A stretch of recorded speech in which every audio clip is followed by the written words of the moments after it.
I smoothed my dress for the 100th time, trying to calm my nerves as I set the table for our weekly family dinner. The clinking of silverware against china echoed through the dining room, a stark contrast to the uneasy silence that had settled over our home. "Ethan, honey?" I called out, my voice wavering slightly. "Is your mother here yet?" My husband's muffled reply came from upstairs. "She'll be here soon, Amelia. Stop fussing." I sighed, arranging the napkins just so. Something felt off, but I couldn't quite put my finger on it. Ethan had been acting strange all week, huddled in whispered conversations with his mother, Martha, that would abruptly stop whenever I entered the room. The doorbell rang, and I hurried to answer it, plastering on a smile. "Martha, welcome. Come on in." My mother-in-law swept past me, her perfume leaving a cloying trail. "Ethan, darling," she called out, completely ignoring me. I closed the door, took a deep breath, and followed her into the living room. Ethan appeared at the bottom of the stairs, grinning widely as he embraced his mother. "Mom, you're right on time," he said, shooting me a pointed look. "Unlike some people." I bit my tongue, refusing to take the bait. "Dinner's ready whenever you two are," I said, forcing cheerfulness into my voice. As we settled around the table, I couldn't shake the feeling that something was amiss. Ethan and Martha kept exchanging glances, barely concealed smirks playing at the corners of their mouths. "So, Amelia," Martha began, her tone dripping with false sweetness, "Ethan tells me you've been quite busy at work lately. I do hope you're not neglecting your wifely duties." I nearly choked on my water. I'm managing just fine, thank you," I stammered, looking to Ethan for support. He merely shrugged, suddenly very interested in his mashed potatoes. The conversation continued, with Martha peppering me with thinly veiled insults and Ethan offering no defense. I felt like I was under siege in my own home. As I stood to clear the plates, Ethan suddenly piped up. "Oh, Amelia, I almost forgot. I made a special dessert just for you." My eyebrows shot up in surprise. "You did?" He nodded, a strange glint in his eye. "It's in the kitchen. Why don't you go get it?" Confused but hopeful, I made my way to the kitchen. Perhaps this was Ethan's way of making amends for his recent behavior. I opened the refrigerator, scanning the shelves for this mysterious dessert. That's when I heard it. Muffled laughter from the dining room. I froze, straining to hear their hushed conversation. "Did you see her face?" Martha cackled. "She actually believed you made her something special." Ethan's voice joined in. "I know. It's almost too easy." My heart sank as realization dawned. There was no dessert. This was all part of some cruel prank they had cooked up together. I gripped the edge of the counter, fighting back tears. How had my marriage come to this? When had I become the target of their twisted games? Taking a deep breath, I squared my shoulders and grabbed a store-bought pie from the pantry. I wouldn't let them see how much they had hurt me. As I re-entered the dining room, Ethan and Martha's laughter abruptly ceased. I set the pie down with a forced smile. "Here we go. I hope everyone likes apple." The look of disappointment on their faces was almost comical. I cut 3 slices, my hands steady despite the storm raging inside me. "This isn't what you said you made," Martha said accusingly, glaring at Ethan. I met her gaze, my voice steady. "No, it isn't.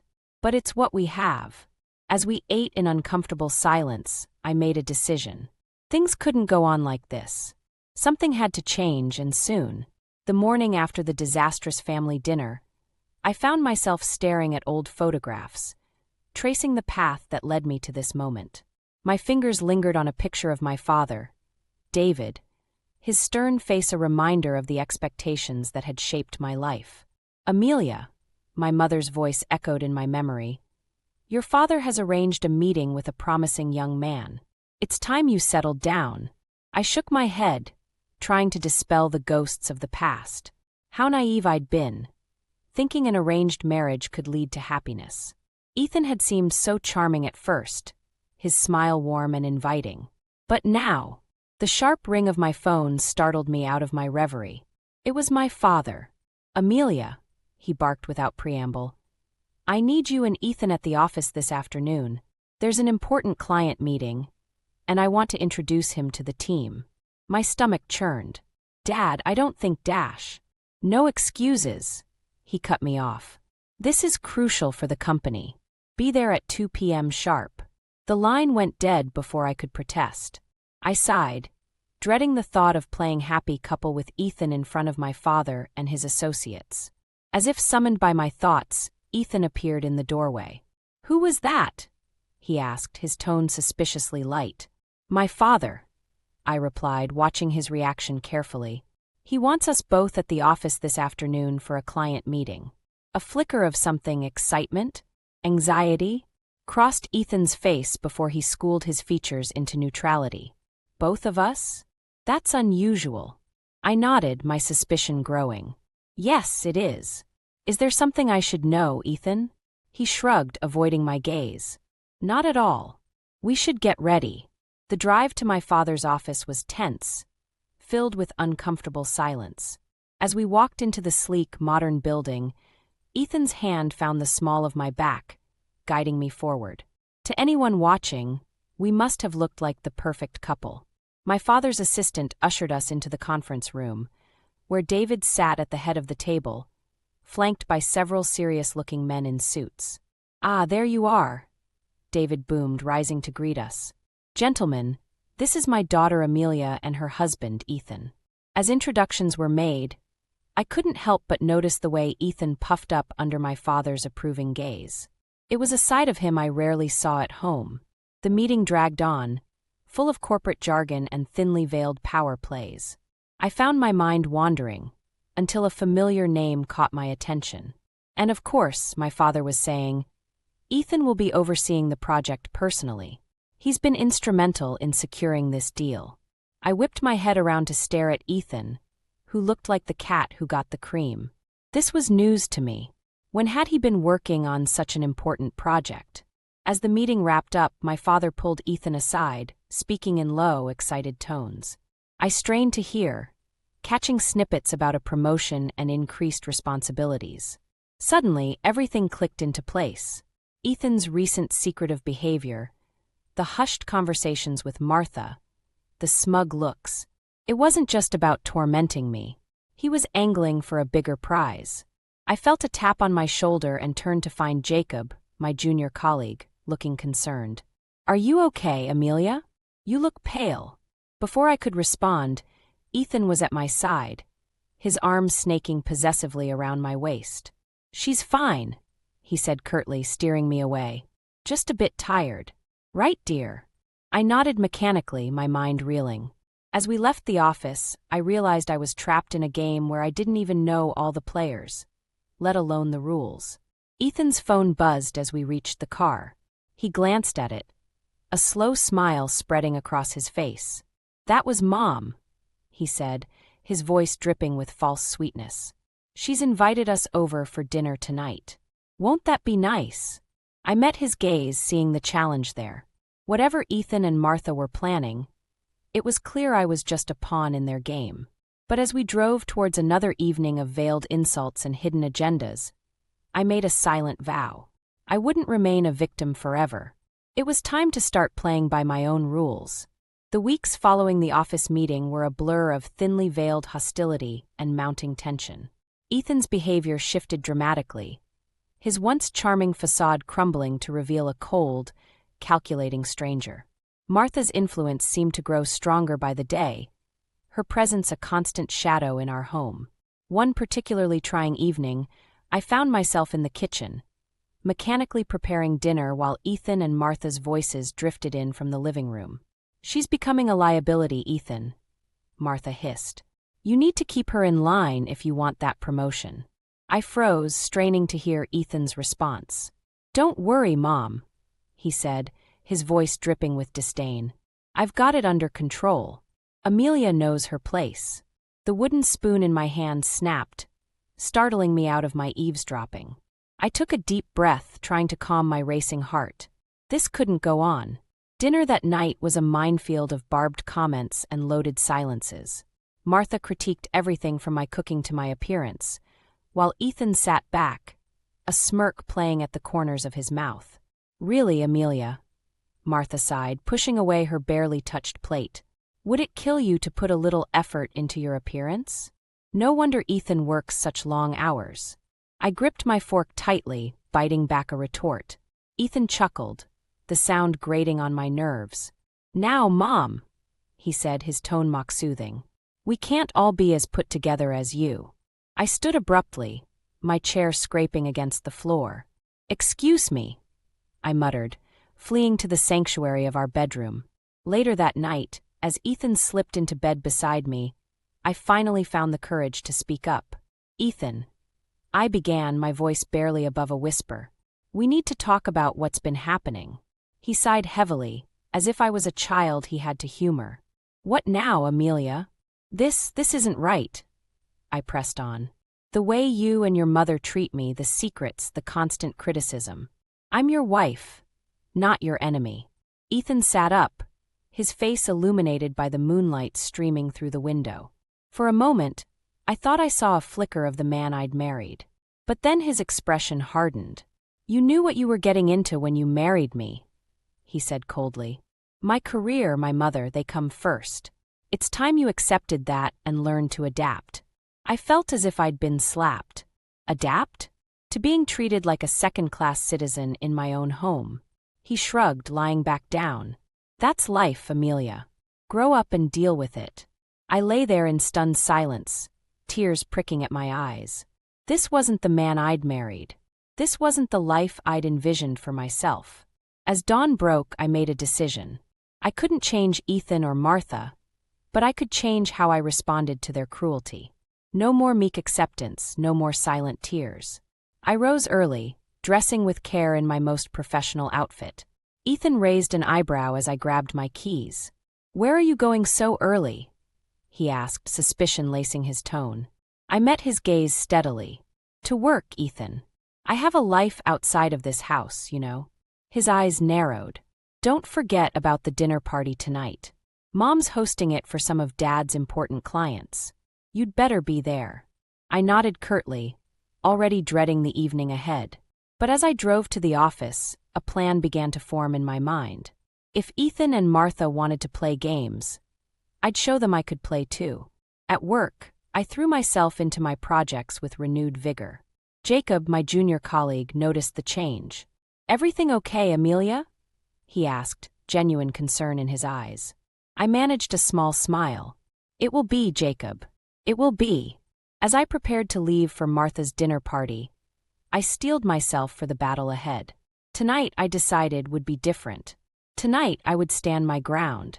Little did I know, the evening would bring revelations that would shake the very foundations of my marriage and set in motion a chain of events that would change everything. Martha's dinner party was in full swing, the air thick with forced laughter and the clink of expensive crystal. I stood in a corner, nursing a glass of wine, feeling like a ghost in my own life. Ethan worked the room, his charm turned up to 11, while Martha basked in the attention of my father's associates. Amelia, dear. Martha's saccharine voice cut through my thoughts. Be a good girl and fetch some more hors d'oeuvres from the kitchen, won't you? I gritted my teeth, ready to refuse, when I caught my father's stern gaze from across the room. Swallowing my pride, I nodded and retreated to the kitchen. As I arranged canapés on a silver platter, I overheard hushed voices from the adjacent study.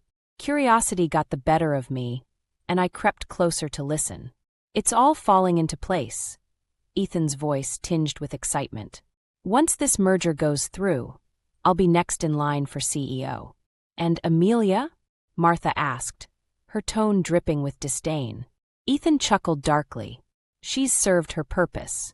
Once I'm at the top, we can quietly remove her from the picture.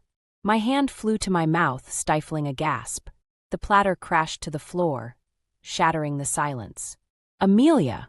Ethan called out, his voice sharp with suspicion. Heart pounding, I scrambled to clean up the mess, my mind reeling from what I'd just heard. Ethan appeared in the doorway, his eyes narrowing as he took in the scene. Clumsy as ever, he sneered, stepping over the broken glass. Clean this up and join us. And try not to embarrass me further. As he left, I leaned against the counter, fighting back tears. The full weight of my isolation crashed down on me. Who could I turn to? Who would believe me over Ethan, the golden boy of my father's company? The rest of the evening passed in a blur. I plastered on a smile, playing the dutiful wife while my world crumbled around me. As the last guest left, Ethan cornered me in the foyer. "What did you hear?" he hissed, gripping my arm painfully. I met his gaze, summoning every ounce of courage I had. "Enough to know what you really think of me." His eyes flashed with anger. But before he could respond, Martha glided into the room. "Is everything all right?" she asked, her eyes glinting with malice. Ethan released me, his mask of civility sliding back into place. "Of course, Mother. Amelia's just tired from all the excitement." I retreated to our bedroom, locking the door behind me. Sleep eluded me as I tossed and turned, replaying the evening's events in my mind. By dawn, I had made a decision. At breakfast, I announced my intentions to visit my mother, Victoria, for a few days. Ethan barely looked up from his newspaper. "Fine," he muttered. "Just be back for the company gala next week. I need you there to keep up appearances." As I packed my bag, a plan began to form. I needed evidence, something concrete to prove Ethan's true nature. My eyes fell on the smart home device on our nightstand. With trembling fingers, I accessed its settings, enabling the recording function. Before leaving, I placed a call to Jacob at the office. "I need a favor," I whispered, glancing nervously over my shoulder. "Can you discreetly look into some financial records for me?" His response was immediate and reassuring. "Of course, Amelia. Whatever you need." As I drove to my mother's house, a mix of fear and determination coursed through me. For the first time in years, I felt a glimmer of hope. I wasn't just running away. I was taking the first step towards reclaiming my life. Little did I know the worst was yet to come. The next few days would test me in ways I never imagined, forcing me to confront not just Ethan and Martha, but the harsh realities of my own complicity in this toxic situation. The path ahead was fraught with danger, but I was finally ready to walk it, no matter the cost. The days at my mother's house passed in a blur of quiet conversations and long walks. Victoria's concern was palpable, but I couldn't bring myself to reveal the full extent of my marital troubles. As the company gala approached, dread settled in my stomach like a lead weight. "Are you sure you're all right, dear?" Victoria asked as I prepared to leave. "You know you can always stay longer." I forced a smile. "I'm fine, Mom. Really. I just needed a little break." The drive back home felt like a journey to the gallows. As I pulled into our driveway, I noticed Ethan's car was already there. Taking a deep breath, I steeled myself and entered the house. The silence that greeted me was eerie. No Ethan, no Martha. Just the faint hum of the air conditioning. I made my way upstairs, my footsteps echoing in the empty hallway. As I approached our bedroom, I heard muffled voices. I paused, my hand on the doorknob, listening intently. "She's getting suspicious, Ethan." Martha's voice tinged with irritation. "We need to act fast." "Relax, Mother," Ethan replied, his tone dismissive. "I've got it under control. After tonight's gala, everything will fall into place." My blood ran cold. What were they planning? I retreated quietly, my mind racing. I needed to find out more, but how? The answer came to me as I unpacked my bag. The smart home device. With trembling fingers, I accessed the recordings from the past few days. Hours of silence, punctuated by snippets of conversation that made my skin crawl. Ethan and Martha discussing ways to handle me. Plans for the company that sounded suspiciously like fraud. And worst of all, a conversation about tampering with my food to make me more compliant. I felt sick. How had I been so blind? As I sat there, overwhelmed by the evidence of their betrayal, a new determination rose within me. I couldn't let them win. With shaking hands, I called Jacob. "Did you find anything?" I whispered. "Amelia, you need to be careful," he replied, his voice urgent. "There are some serious discrepancies in the company accounts, all tied to projects Ethan's been overseeing." My mind raced. This was it, the proof I needed. But before I could respond, I heard footsteps approaching. "I have to go," I hissed, ending the call just as Ethan entered the room. "Ah, you're back," he said, his smile not reaching his eyes. "Perfect timing. We need to leave for the gala soon." I nodded, my heart pounding. "Of course. I'll get ready." As I dressed for the gala, a plan began to form. I couldn't confront Ethan and Martha directly. Not yet. But I could gather more evidence, maybe even catch them in the act. The gala was a glittering affair, full of fake smiles and veiled threats. I played my part, the dutiful wife hanging on Ethan's every word. But inside I was seething. Midway through dinner, Ethan leaned over, his breath hot on my ear. "Martha's prepared a special dessert just for you," he murmured. "You should feel honored."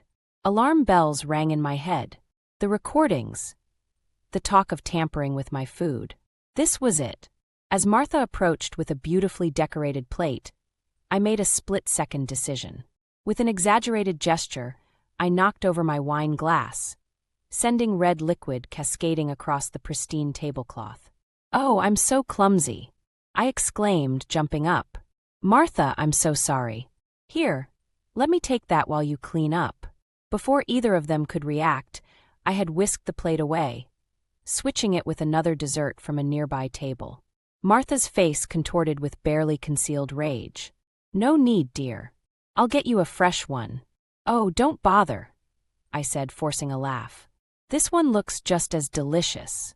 As I sat back down, I caught a glimpse of Ethan and Martha exchanging furious glances. In that moment, I knew. Whatever they had planned, I had just derailed it. The rest of the evening passed in a haze of tension. As we drove home, Ethan's knuckles were white on the steering wheel. "That was quite a performance," he said, his voice dangerously low. I met his gaze steadily. "I don't know what you mean." As we pulled into the driveway, I made my decision. This charade couldn't continue. It was time to fight back, to reclaim my life. And tomorrow I would make my first move. The morning after the gala, tension hung thick in the air. Ethan's cold silence and Martha's barely concealed fury made the house feel like a powder keg ready to explode. I moved cautiously, hyper-aware of their every movement. As I prepared lunch, Martha sauntered into the kitchen, a saccharine smile plastered on her face. "Amelia, dear," she cooed, "I feel terrible about last night's dessert mishap. Let me make it up to you with a special dinner tonight." Alarm bells rang in my head, but I forced a smile. "That's very kind, Martha. Thank you." Throughout the day, I caught snippets of hushed conversations between Ethan and Martha. Their furtive glances in my direction only heightened my anxiety. I knew I had to act, but how? As evening approached, the smell of Martha's cooking filled the house. My stomach churned with dread as I sat down at the dining table. Ethan's eyes gleamed with an unsettling anticipation. Martha set a steaming plate before me with a flourish. "I've prepared your favorite, Amelia. Enjoy."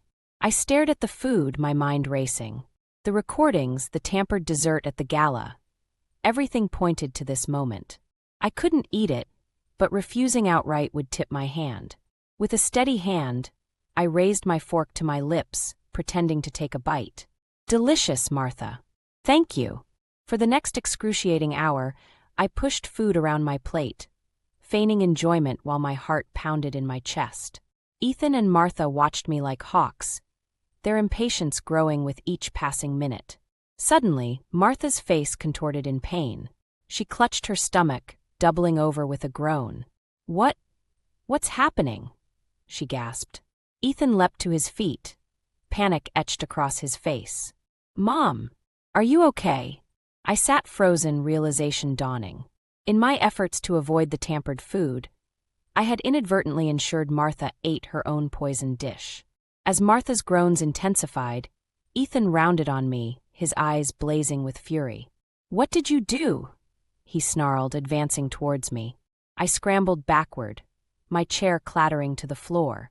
"I didn't do anything. This was your plan, wasn't it? To poison me?" Ethan's face paled, his anger giving way to shock. "How did you?"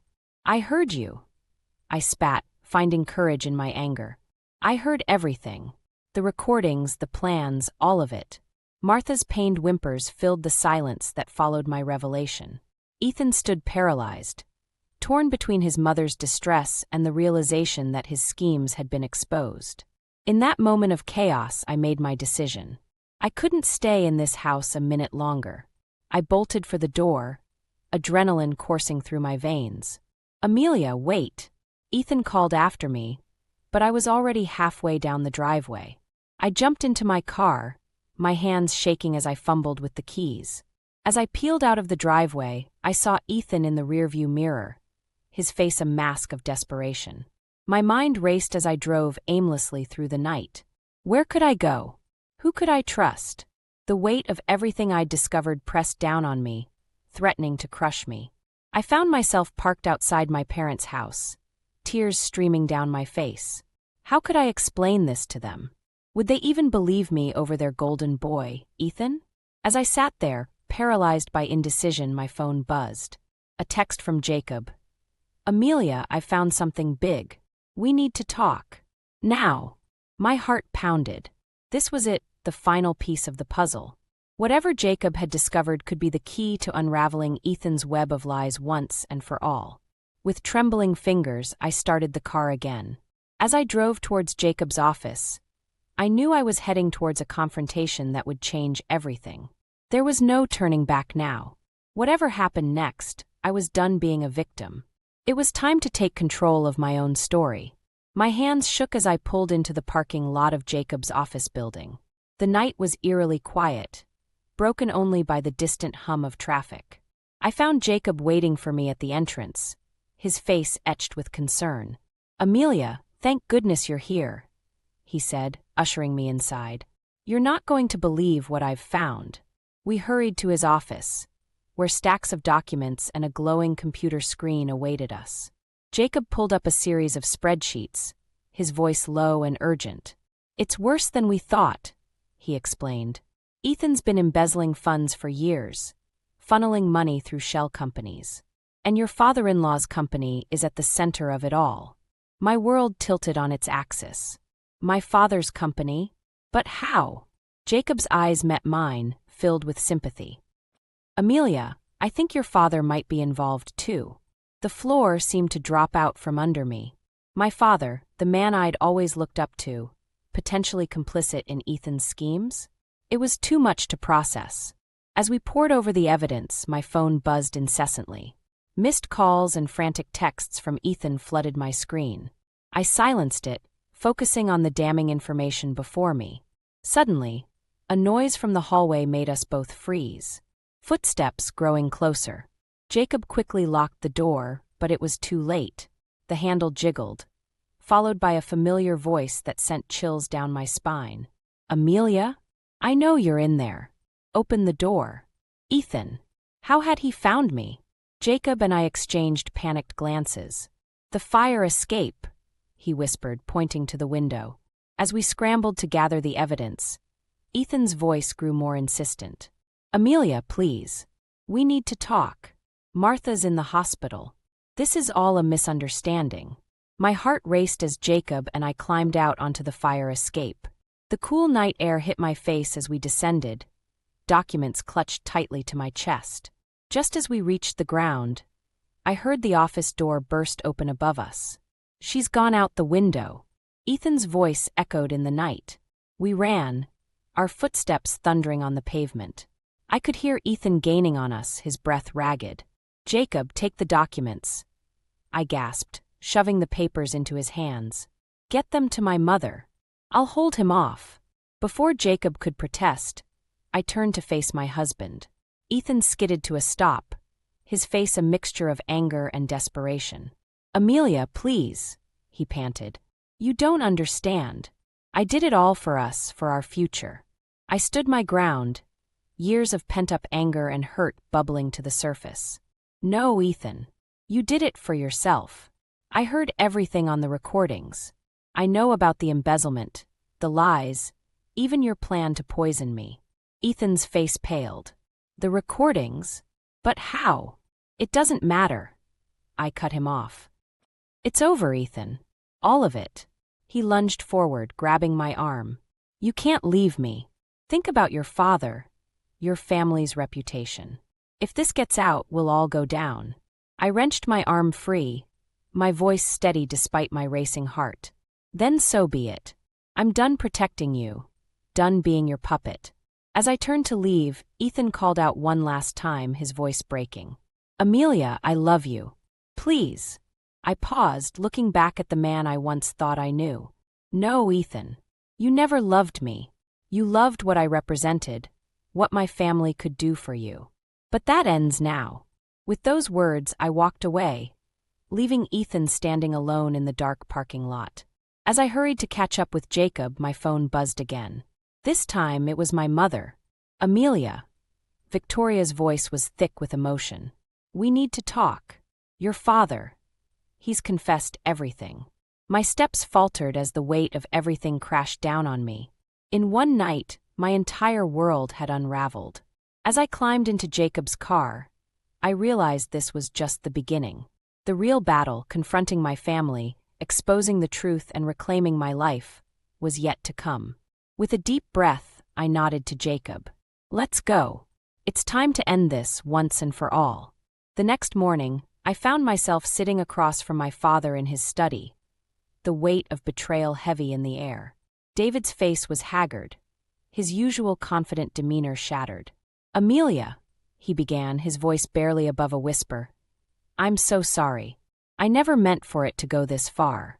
I leaned forward, my voice steady despite the turmoil inside. Tell me everything, Dad. No more lies. As David unraveled the tale of corruption and deceit, I felt a strange mix of anger and pity. He had started with small indiscretions, thinking he could fix things, but it had spiraled out of control. Ethan, seeing an opportunity, had wormed his way in, manipulating both David and me for his gain. I thought I was protecting you, David finished, his eyes pleading. But I see now I've only hurt you more. Before I could respond, the study door burst open. Ethan stood there, wild-eyed and desperate. Amelia, please. We can fix this. Your father and I, we can make it right. I stood, facing the two men who had shaped my life, who had betrayed my trust so deeply. No, Ethan. It's too late for that. With trembling hands, I pulled out my phone and played the recording of Ethan and Martha's conversation. Their cruel words filled the room, laying bare the extent of their manipulation. David's face crumpled in shock, while Ethan paled, realizing the game was up. Amelia, I can explain dash. There's nothing to explain. I cut him off, my voice stronger than I felt. It's over, Ethan. All of it. Just then, Jacob appeared in the doorway, flanked by two stern-looking men in suits. Mr. Thompson, one of them addressed my father. We're from the SEC. We need to ask you some questions about your company's financial practices. As the agents led my father away, I turned to Ethan one last time. I want a divorce, Ethan, and I want you out of my life for good. The next few weeks passed in a blur of legal meetings, press conferences, and difficult conversations. The scandal rocked the business world, but I stood tall, determined to rebuild my life on my own terms. One crisp autumn morning, I found myself sitting in a small cafe, across from Jacob. His steady presence had been my rock through the storm, and I felt a warmth in my chest that I hadn't experienced in years. So, what's next for Amelia Thompson? Jacob asked, a soft smile playing on his lips. I took a sip of my coffee, considering. I'm not sure yet, but for the first time in a long time, I'm excited to find out. As we chatted, I caught a glimpse of my reflection in the window. The woman staring back at me was different from the one who had started this journey. Stronger, wiser, and finally truly free. You know, I said, turning back to Jacob, I think I might write a book, share my story, help other women who might be trapped in similar situations. Jacob's eyes lit up. That's a brilliant idea, Amelia. You could help so many people. As we continued to talk, making plans and sharing dreams, I felt a sense of peace wash over me. The road ahead wouldn't be easy, but I was ready to face it head-on. Later that evening, as I stood on the balcony of my new apartment, watching the sun set over the city, I thought about everything that had brought me to this moment. The pain, the betrayal, the hard-won victories. I took a deep breath, letting go of the last remnants of my old life. The future stretched out before me, full of possibilities. For the first time in years, I felt truly alive, truly myself. As I turned to go inside, my phone buzzed with a text from Jacob. "Dinner tomorrow? I know a great little place." I smiled, typing my reply. "Sounds perfect. Looking forward to it." Closing the balcony door behind me, I stepped into my new life, ready for whatever adventures lay ahead. The Amelia who had once been a victim was gone. In her place stood a survivor, a fighter, a woman ready to write her own story. And as I settled in for the evening, I knew that this was just the beginning of a whole new chapter. One filled with hope, strength, and the promise of a love built on trust and mutual respect. The kind of love I had always deserved.